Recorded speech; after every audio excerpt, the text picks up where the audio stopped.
Bonjour à tous. Ce matin, je voudrais faire une petite vidéo sur ce kit-là. Alors, je pense que c'est vraiment une belle solution. KMX, kit de sécurité pour chauffe-eau, de la marque Thermador. Alors, je vais vous expliquer un peu pourquoi je pense que ça reste une bonne solution.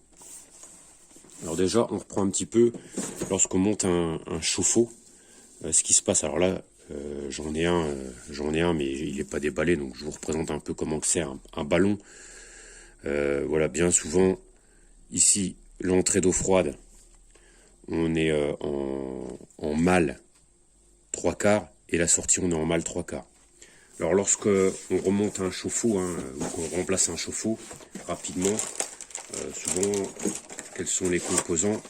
On remet un groupe de sécurité. Voilà, style ce groupe de sécurité.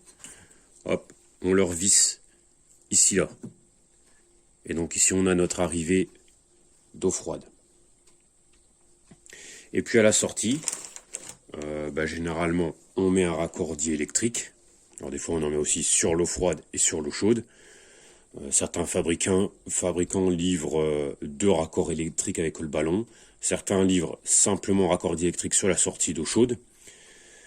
Là, bon, un exemple de raccordi électrique que l'on met ici, et puis on fait notre raccordement. Là, on va dire c'est vraiment le raccordement de base. Par contre, ça, c'est quelque chose qui tend à disparaître, parce que la législation nous demande maintenant de mettre un mitigeur. Alors bon, on entend de tout, des personnes qui disent oui, ça sert à rien, pourquoi on doit mettre ça, c'est n'importe quoi. Enfin, on entend de tout. C'est une législation, ça veut dire que maintenant, un pro qui veut faire du bon travail chez des clients, il ne peut pas ne pas le mettre. Alors je crois, il faudra relire les textes, je crois qu'en remplacement de ballon, c'est toléré de ne pas en mettre, mais lors d'une nouvelle implantation, on nous demande vraiment de mettre ici là un mitigeur pour assurer que dans les pièces sanitaires, on n'ait pas une eau qui dépasse 50 degrés. Et lorsqu'on réfléchit un petit peu à la chose, on s'aperçoit que c'est quelque chose qui peut paraître vraiment logique. Ne pas dépasser 50 degrés dans une pièce sanitaire. Alors il y a des études qui ont montré par exemple qu'un enfant, un enfant de quelques années qui se brûle ou qui reçoit une eau à une certaine température, les effets sont beaucoup plus graves que par exemple pour un adulte. Parce qu'apparemment la peau, la façon dont est faite la peau pour un jeune enfant et la peau d'un adulte, eh bien notre réaction à la chaleur n'est pas du tout la même. Donc ce côté sécurité, c'est quelque chose quand même, je pense, de bien. Et après, il y a aussi une deuxième chose, alors c'est le réglage du ballon en termes de température intérieure. Alors il y a plusieurs théories, il y a plusieurs, chacun des fois un petit peu sa façon de voir. Il y en a qui veulent pas mettre trop fort parce que éviter au maximum le tartre. Mais lorsqu'on baisse la température du ballon, on va dire l'autonomie du ballon diminue. Si on chauffe en plot qu'à 50 degrés, à 45 ou 50 degrés, voilà, on va presque pas remitiger avec de l'eau froide, donc on va dire la capacité du ballon va vite être peut-être consommée. Alors que si on chauffe à 55 ou 60 degrés, on va plus remitiger avec de l'eau froide, donc on va dire l'autonomie du ballon va plus durer. Par contre, c'est vrai que plus on chauffe fort, plus on va faire de calcaire.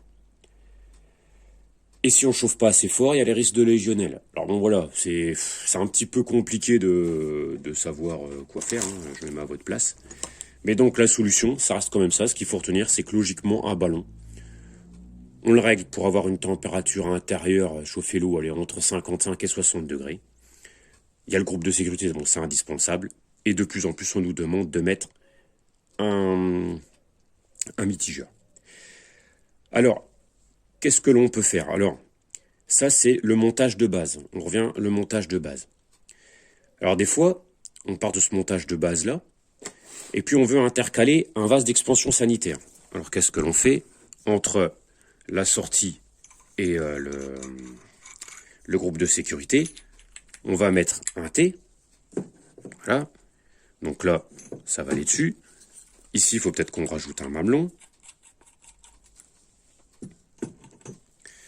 Et puis ici, on va peut-être rajouter un autre mamelon. Et puis on aura par exemple notre flexible qui va à notre vase d'expansion.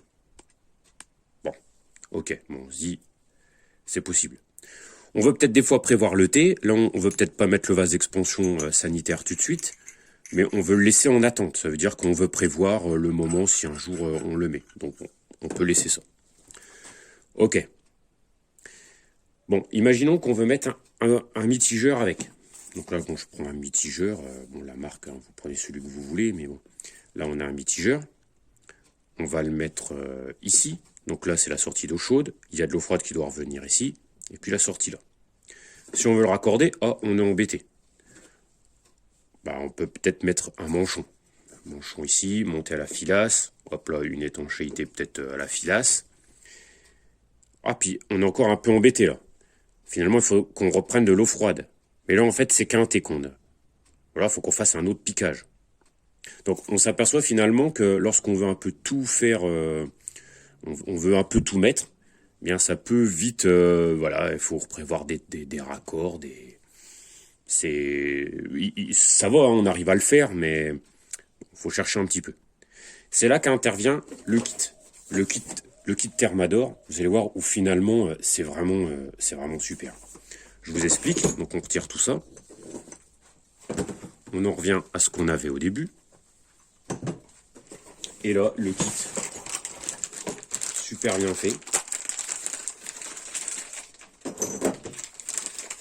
Alors, j'ai pas d'action chez Thermador, hein. Moi ça je l'ai acheté pour chez un client, mais voilà, je voulais partager la chose parce que je trouve ça pas mal. Et finalement, quand on compare même le tarif, hein, le tarif de toutes les petites pièces ici avec les raccords tout cumulés ou acheter le kit, en tout cas en tant que pro, on gagne notre temps. Donc là, les raccords diélectriques qui sont prévus par Thermador. Alors, ils sont vraiment bien. Alors, c'est sûr que là, par exemple, on a un raccord diélectrique donc, qui est en femelle ici et en mâle ici. Bon, il en existe aussi en femelle de ce côté-là. Hein. Eux, Thermador n'a pas fait pareil. Donc là, on est bien en femelle.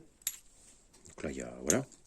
Mais ici, donc là, on voit le joint pour donc, le côté diélectrique, la rupture. Et puis ici, un écrou tournant. Et ça, c'est vraiment bien. Donc là, on va le mettre ici. Et on va en mettre un autre ici. Donc là, Thermador a prévu qu'on en mette un sur l'eau froide et un sur l'eau chaude.